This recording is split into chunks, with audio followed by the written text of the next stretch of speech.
Good morning students. आज का हमारा टॉपिक है इवैल्यूएशन।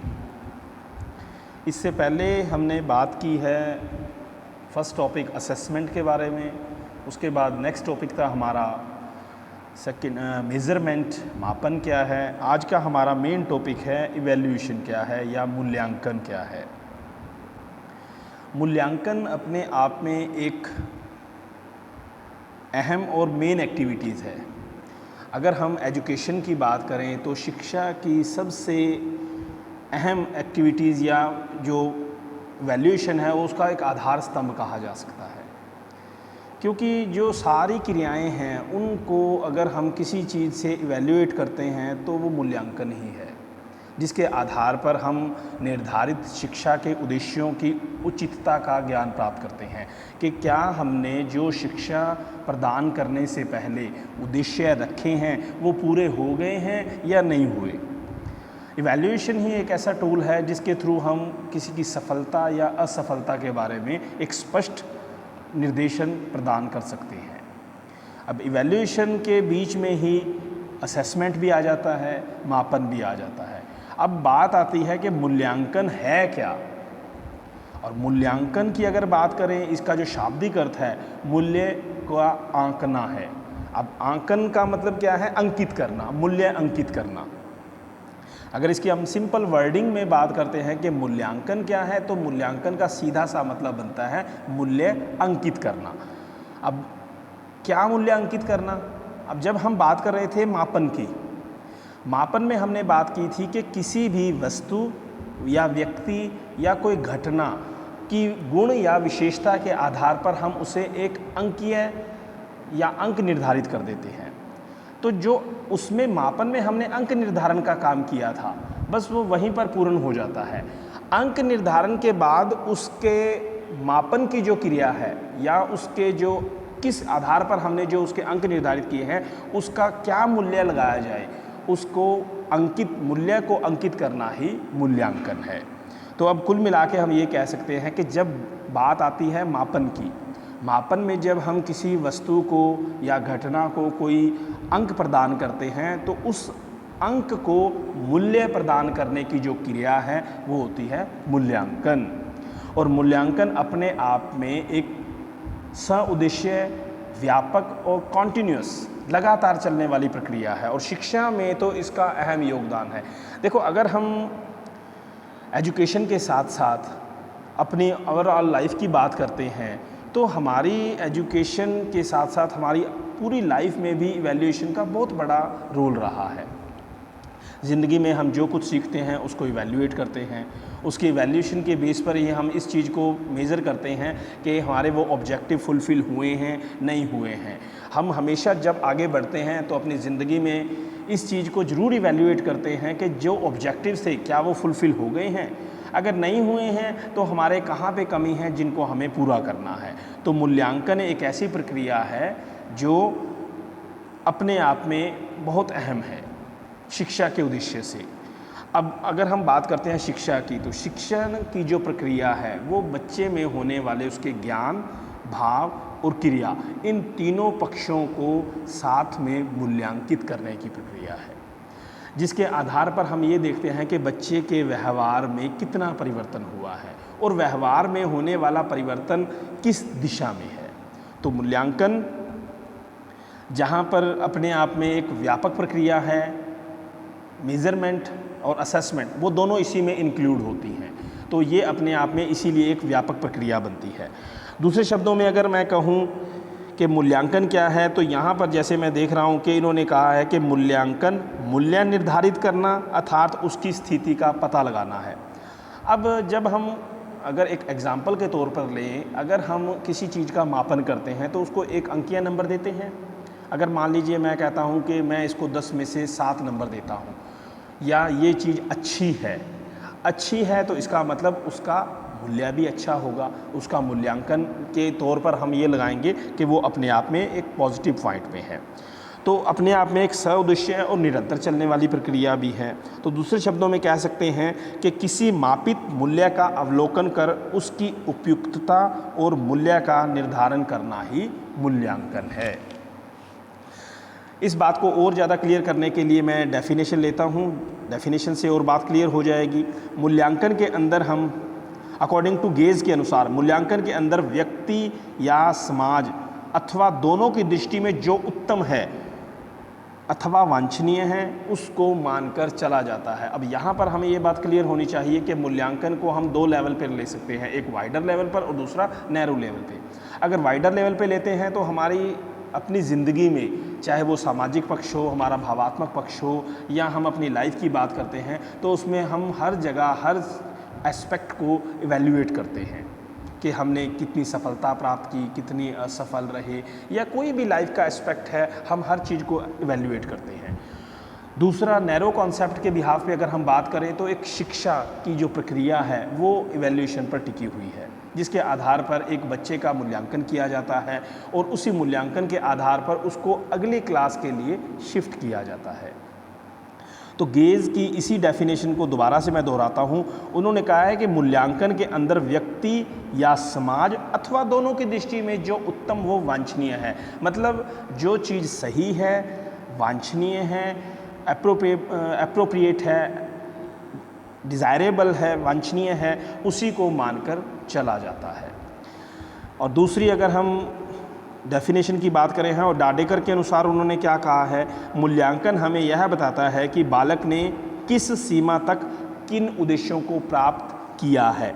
अब दूसरी डेफिनेशन नैरो कॉन्सेप्ट के बिहाफ पे बात करती है कि अगर हम शिक्षा के दृष्टिकोण से देखें तो मूल्यांकन का सीधा सा मतलब ये निकल के आता है कि बालक ने किस सीमा तक किन उद्देश्यों को प्राप्त किया है। अब हम यहाँ पर ये बात क्लियर हो जानी चाहिए कि जब भी शिक्षा की प्रक्रिया को लागू किया जाता है तो उसके पहले कुछ उद्देश्य रखे जाते हैं। पाठ्यक्रम बनाने से पहले निर्धारित उद्देश्य होते हैं जिनको देखकर पाठ्यक्रम का निर्धारण किया जाता है। और एक टीचर अपनी क्लास में जब उन पाठ्यक्रम को शुरू करवाता है तो उसके उद्देश्यों को पहले ध्यान में रखता है कि मुझे इन उद्देश्यों को पूरा करने के लिए इस पाठ्य सामग्री की आवश्यकता है, और उस पाठ्य सामग्री को पूरा करने के लिए शिक्षण विधियों का इस्तेमाल करता है। तो इस सारी शिक्षण प्रक्रिया के अगर हम चारों तरफ नज़र दौड़ा के देखें तो सब क्या है, उद्देश्यपूर्ण प्रक्रिया है। शिक्षा अपने आप में एक उद्देश्यपूर्ण प्रक्रिया है, मूल्यांकन भी एक उद्देश्यपूर्ण प्रक्रिया है। शिक्षा में हम जिन उद्देश्यों को रख कर आगे चल रहे हैं, मूल्यांकन हमें उन उद्देश्यों की प्राप्ति हुई है या नहीं हुई है इस संबंध में अवगत करवाता है। देखो, अगर मान लो इवैल्यूएशन को निकाल दिया जाता है, शिक्षण की प्रक्रिया है या शिक्षा की जो प्रक्रिया है उसमें से हम कुछ समय के लिए ये बात कहें कि इसमें से इवैल्यूएशन निकाल दिया जाता है, तो शिक्षा की प्रक्रिया अधूरी रह जाएगी, क्योंकि हम इस बात को ही नहीं जान पाएंगे कि जिन उद्देश्यों को रखकर हमने इस शिक्षा प्रक्रिया को लागू किया है वो अपने आप में कितने उद्देश्यों को पूरा किया है उसने। बट इवैल्यूएशन क्या है, जब हम उसको इवैल्यूएट कर लेते हैं, मूल्यांकित कर लेते हैं, तो हमें इस बात का अंदाज़ा हो जाता है कि हमने जिन उद्देश्यों को लेकर इस शिक्षा को लागू किया है या इन जिस उद्देश्यों को लेकर हम इस शिक्षा प्रक्रिया को चला रहे हैं वो हमारे कितने उद्देश्य पूरे हुए हैं और कितने उद्देश्य पूरे होने अभी बाकी हैं। तो कुल मिलाकर ये कहा जाता है कि मूल्यांकन सबसे अहम बिंदु माना जाता है शिक्षण या शिक्षा की प्रक्रिया में। एक डेफिनेशन और करते हैं जेम्स एम ली के अनुसार। इन्होंने कहा है कि मूल्यांकन विद्यालय, कक्षा तथा स्वयं के द्वारा निर्धारित शैक्षिक उद्देश्यों को प्राप्त करने के संबंध में छात्रों की प्रगति की जांच है। इस लाइन को मैं दोबारा दोहराते हुए डिफाइन करता हूं कि उन्होंने इसमें क्या कहा कि मूल्यांकन विद्यालय, कक्षा तथा स्वयं के द्वारा निर्धारित शैक्षिक उद्देश्य है। मैंने आपको शुरू में ये बात कही कि जो शिक्षा है, शिक्षा के पहले से कुछ ना कुछ उद्देश्य निर्धारित होते हैं। हम बच्चे को स्कूल में भेजते हैं तो स्कूल में पहले से ही उस बच्चे को किस साल की कक्षा में बिठाया गया है, कौन सी कक्षा में बिठाया गया, उस कक्षा में बैठे हुए विद्यार्थी इस पूरे सत्र में क्या कुछ सीखेंगे, उनमें किस किस तरह के व्यवहार में परिवर्तन होंगे, ये सारे उद्देश्य पहले से निर्धारित कर लिए जाते हैं। तो अब जब वो कक्षा में बैठा है तो पूरा साल होने के उपरांत वो किस किस तरह के व्यवहार में बदलाव उसके आ गए हैं, तभी वो अगली कक्षा में जाने लायक है। क्योंकि अगली क्लास में जब जाता है तो उसमें ये एक्सपेक्ट किया जाता है कि ये बच्चा वो चीज़ों को पिछले साल सीख चुका होगा। तो वो किसके बिहाफ पे? इवैल्यूएशन के बिहाफ पे। जब उसका मूल्यांकन किया जाता है या परीक्षा ली जाती है और वो उसमें खरा उतरता है तो इस बात को एक्सपेक्ट किया जाता है कि हाँ, अब इस बच्चे को अगली कक्षा में भेजा जा सकता है। तो यहाँ पर इन्होंने जो जेम्स एम्सली ने अपनी डेफिनेशन में बात करने की कोशिश किया, वो ये कहते हैं मूल्यांकन विद्यालय के द्वारा, कक्षा के द्वारा, स्वयं के द्वारा निर्धारित शैक्षिक उद्देश्यों को प्राप्त करने के संबंध में छात्रों की प्रगति की जांच है।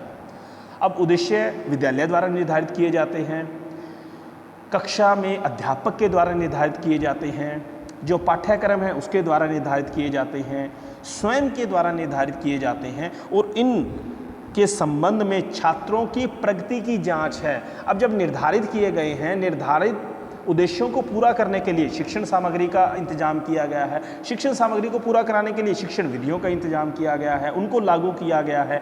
अब इनको लागू करने के बाद लास्ट का जो स्टेप बचता है वो है मूल्यांकन का।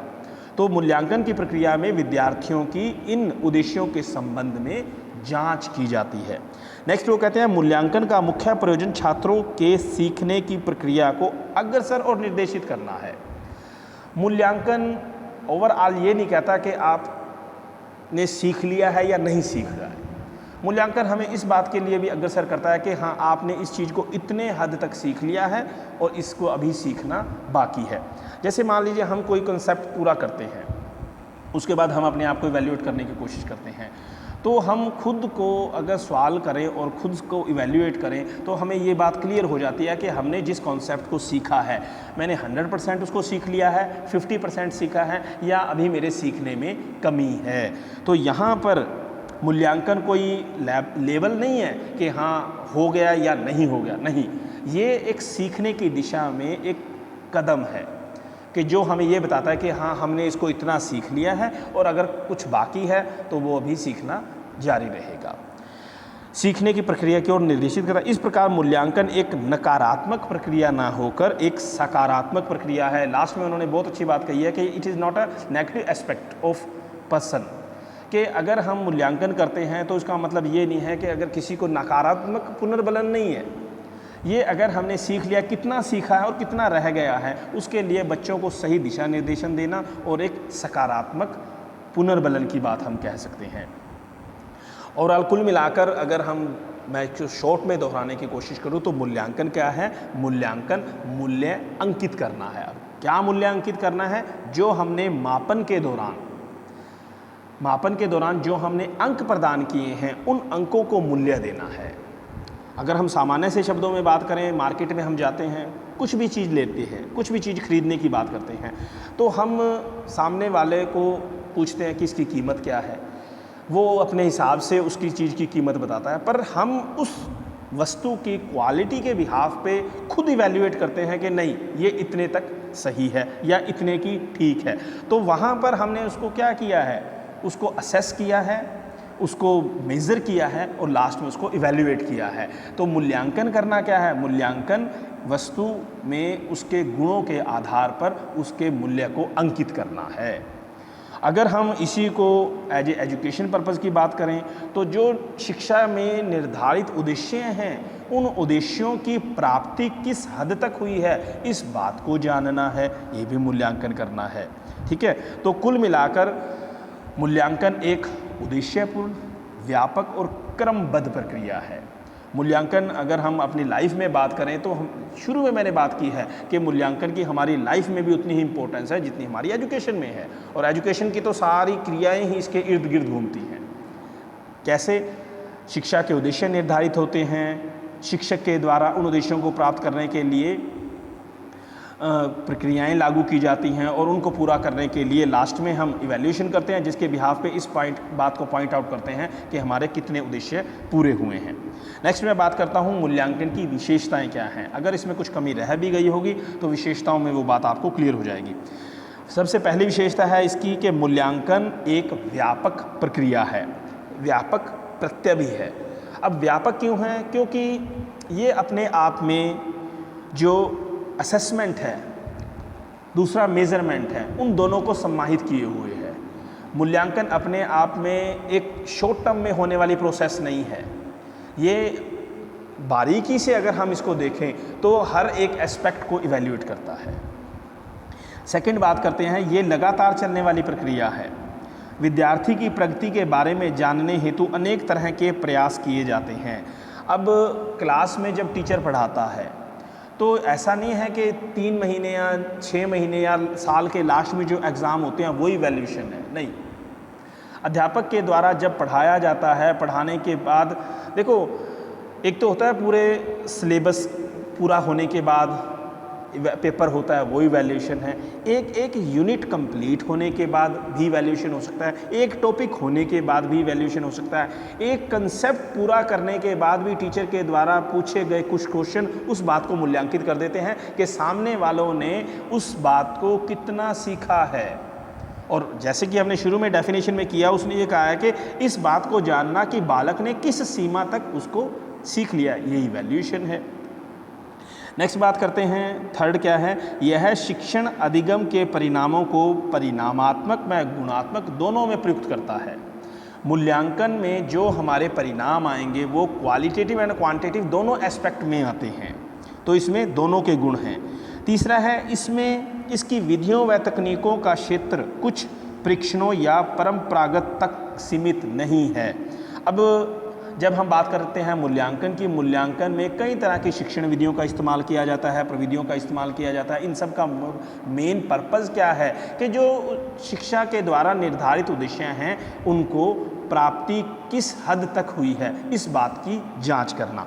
तो इसमें भी उन्होंने कहा है कि इसकी विधियां, प्रविधियां, तकनीकें और कुछ परीक्षण जो परंपरागत तरीके तक सीमित हैं, न होकर अब बहुआयामी हैं, लचीलापन पाया जाता है और उसमें साथ साथ व्यापकता भी पाई जाती है। मतलब लचीलेपन का मतलब क्या है कि आप जब इवैल्यूएशन करते हो तो उसके अपने हिसाब से on the behalf of teacher वो उन इवैल्यूएशन के मेथड को मॉडिफाई कर सकता है, सहूलियत के हिसाब से, बच्चों की सहूलियत के हिसाब से। कई बार क्या होता है कि इवैल्यूएशन के लिए हम पेपर पेंसिल टेस्ट ले लेते हैं, कई बार ओरल टेस्ट ले लेते हैं, कई बार कोई एक्टिविटी बेस पे करवा सकते हैं। तो ये कोई पिन पॉइंट नहीं है कि आपने इसको इसी वे से करना है, वो डिपेंड करता है।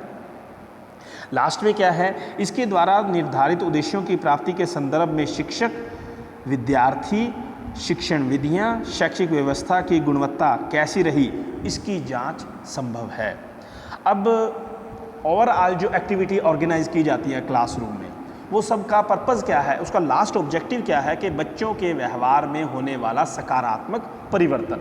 अब बच्चों ने कितना सीखा, कैसे सीखा, तो वो सब जब हम इवैल्यूएशन करेंगे तो हमें ये भी पता लग जाएगा कि जिन जिन विधियों प्रविधियों को हमने या शिक्षक के द्वारा जिन शिक्षण विधियों का इस्तेमाल किया गया वो कितनी प्रभावशाली रही और कितनी प्रभावहीन रही। अगर मान लीजिए शिक्षक ने जिन विधियों का इस्तेमाल करके बच्चों को पढ़ाने की कोशिश की है, मूल्यांकन करने के बाद ये पता लगता है कि बच्चों के व्यवहार में सकारात्मक परिवर्तन है, बच्चों ने बहुत अच्छे ढंग से इस चीज़ को सीखा है, तो हम ये बात भी कह सकते हैं इवैल्यूएशन के ज़रिए कि जो विधियाँ व शिक्षण विधि या सामग्री का इस्तेमाल किया गया है वो सही रहा है। अगर मान लीजिए हमें इवैल्यूएशन करने पर पता लगता है कि बच्चों में इतने अच्छे ढंग से नहीं सीख पाए जितने अच्छे ढंग से सिखाया गया था, तो इसका मतलब क्या है कि हमें शिक्षण विधियों को बदलाव करने की आवश्यकता है। तो इसमें कुछ विशेषताएं थी जिसके बारे में हमने बात की। नेक्स्ट मैं बात करता हूं इसके उद्देश्यों के बारे में। इसके उद्देश्य व कार्य क्या हैं। मूल्यांकन के उद्देश्य, ये बात हमें हर समय ध्यान रखनी है कि मूल्यांकन अपने आप में सउद्देश्य प्रक्रिया है। बिना उद्देश्य के ना तो शिक्षा की प्रक्रिया शुरू होती है ना ही मूल्यांकन की प्रक्रिया। अब देखो, अगर मान लीजिए किसी को इवैल्यूएट करना है तो उसके पीछे पहले ही एक ऑब्जेक्टिव होता है कि मैं इसको किस पर्पज़ के लिए इवैल्यूएट कर रहा हूँ। अगर मान लीजिए मेरे पास कोई ऑब्जेक्टिव नहीं है तो मेरा सामने वाले को इवैल्यूएट करना वेस्ट है, क्योंकि हमारा उद्देश्य क्या है, जिस उद्देश्य के लिए हमने सामने वाले को इवैल्यूएट करना है वो पहले निर्धारित होना चाहिए। अगर हमारा उद्देश्य निर्धारित है तो ही हम उस चीज़ को इवैल्यूएट कर पाएंगे। तो इसके उद्देश्य क्या हैं, मूल्यांकन के हमारे क्या उद्देश्य होते हैं और कार्य क्या हैं, शॉर्ट में कर लेते हैं। मूल्यांकन के द्वारा अंतिम निर्णय दिया जाता है जिसके आधार पर परीक्षा प्रणाली में सुधार किया जाता है। अब देखो, पहले हमने असेसमेंट के बारे में बात की, फिर उसके बाद मेजरमेंट के बारे में बात की। इसने जो बात कही है कि मूल्यांकन के द्वारा अंतिम निर्णय दिया जाता है, ये बात बिल्कुल साफ है, स्पष्ट है कि मूल्यांकन वो एक प्रक्रिया है जिसके द्वारा हम अंतिम निर्णय पर पहुंचते हैं कि हाँ, हमने शिक्षा के उद्देश्य कितने प्राप्त कर लिए हैं या नहीं किए। एक पिन पॉइंट बात करता है। नेक्स्ट है, मूल्यांकन के द्वारा छात्र को निर्देशन व परामर्श दिया जाता है। अब मूल्यांकन एक ऐसी प्रक्रिया है जिसके द्वारा हमें उसके जो शिक्षा उद्देश्य थे उनकी प्राप्ति के बारे में पता लगता है। तो हम इसी के साथ हम मूल्यांकन के द्वारा सामने वाले को शैक्षिक निर्देशन दे सकते हैं, उसको परामर्श, व्यावसायिक परामर्श भी दे सकते हैं कि उसको अपनी आगे लाइफ में किस दिशा में आगे बढ़ना चाहिए। तीसरा है, अनुदेशन की प्रभावशीलता का पता लगाया जाता है। अनुदेशन की प्रभावशीलता से अभिप्राय है कि जो कक्षा में विद्यार्थियों को लेक्चर दिया गया या फिर जो बच्चों को पढ़ाने के लिए शिक्षण विधियाँ, शिक्षण सामग्री जो भी प्रोवाइड की गई है वो कितनी प्रभावशाली है। अगर तो जब हम मूल्यांकन करते हैं और हमको मैक्सिमम पॉजिटिव रिजल्ट मिलते हैं, ऐसा लगता है कि हाँ, कि सभी ने 99% उस कॉन्सेप्ट को अच्छे से समझ लिया है, तो ये अनुदेशन की प्रभावशीलता को दर्शाता है। पर ये हमें पता कहाँ से लगा? मूल्यांकन के द्वारा। नेक्स्ट है, बालक के अधिगम संबंधी कठिनाइयों का पता लगाया जाता है। अब इस मूल्यांकन के द्वारा हमें ये भी पता लगता है कि बालक को सीखने में कहाँ कहाँ कठिनाइयाँ आ रही हैं, उनको किन किन समस्याओं का सामना करना पड़ रहा है। नेक्स्ट है, बालक की अधिगम संबंधी नवीन प्रविधियों के निर्माण में सहायता है। अब बालक को नए ढंग से सिखाने के लिए किन नवीन शिक्षण प्रविधियों का इस्तेमाल करना चाहिए, इसके बारे में टीचर को नॉलेज प्रोवाइड होती है। मूल्यांकन हमें इसमें हेल्प करता है। नेक्स्ट है, छात्रों को उनकी प्रगति के संबंध में जानकारी देने में हेल्पफुल है। जब हम इवैल्यूएट करते हैं तो हम सामने वाले को उसके बारे में इसके थ्रू सजेस्ट कर सकते हैं कि वो इस चीज़ को कितना सही ढंग से सीखने में सहायक है। क्योंकि अगर हम सामने सीखने वाले को उसके बारे में बताते हैं तो वो उसको एज ए पॉजिटिवली और ज़्यादा मोटिवेट होकर सीखने में अपने आप को अग्रसर करता है। प्रचलित पाठ्यक्रम की जांच करने और उसकी सुधार करने में, जो हमारा पाठ्यक्रम चल रहा होता है, इवैल्यूएशन के द्वारा हमें इस बात का पता लगता है कि वो जो पाठ्यक्रम है वो सुधार लायक है या उसमें कुछ सुधार किया जाना चाहिए या वो अपने आप में परिपूर्ण है। नेक्स्ट है, बालकों की व्यक्तिगत भिन्नताओं का पता लगाना। अब जब हम इवैल्यूएशन करते हैं तो इवैल्यूएशन के जरिए टीचर को अपनी क्लास में बैठे हुए सभी बच्चों की व्यक्तिगत भिन्नताओं का पता चलता है कि हर एक बच्चे में क्या क्या अलग है, कौन बच्चा किस चीज़ में ज़्यादा अच्छे से सीखता है, कौन बच्चा किस चीज़ में थोड़ा कमज़ोर है या कम सीख पाता है। तो हमें इसके बारे में अच्छे से नॉलेज हो जाती है। शिक्षण व्यूह रचना का विकास करने में इवैल्यूएशन के थ्रू एक टीचर को अपनी टीचिंग स्ट्रैटेजी बनाने में बहुत हेल्पफुल रहता है कि उसको अपनी क्लास में किस तरह की शिक्षण व्यूह रचनी चाहिए जिसके थ्रू वो ज़्यादा से ज़्यादा ऑब्जेक्टिव को फुलफिल कर पाए। और लास्ट में है, छात्रों का वर्गीकरण किया जाता है। क्लास में देखो अलग अलग तरह के बच्चे पाए जाते हैं, सभी की अपनी अपनी योग्यताएं हैं, भिन्नताएं हैं। तो एक टीचर को इवैल्यूएशन से बच्चों को अलग अलग ग्रुप्स में बांटने में हेल्प मिलती है कि मैं अगर ग्रुप बनाना चाहता हूँ तो बच्चे को, देखो हम क्लास में बच्चों के 3 तरह के ग्रुप बांट सकते हैं। तो उसके लिए हमें किसकी ज़रूरत है? इवैल्यूएशन की ज़रूरत है। अगर मान लीजिए हमने एक टॉपिक पढ़ाया है, उसके बाद उसको इवैल्यूएट किया है और बच्चों के हमारे पास पॉजिटिव रिस्पॉन्स आए हैं, तो हमें ये पता लग जाता है कि किस बच्चे ने इसको ज़्यादा बेहतर ढंग से सीखा है, कौन इसको कम मतलब इतने अच्छे ढंग से नहीं सीख पाया है। तो ओवरऑल लास्ट में अगर हम उनको क्लासीफाई करना चाहते हैं, वर्गीकृत करना चाहते हैं, तो इसमें इवैल्यूएशन हमें हेल्प करता है। तो यहाँ तक हमने बात की है मूल्यांकन क्या है, मूल्यांकन की विशेषताएं क्या हैं, उसके उद्देश्य और कार्य क्या हैं।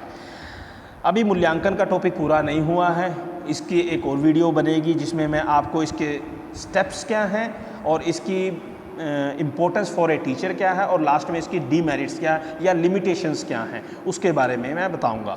यहाँ तक आई होप कि आप सभी को अच्छे से समझ आ गया होगा। ओके, थैंक्स बेटा।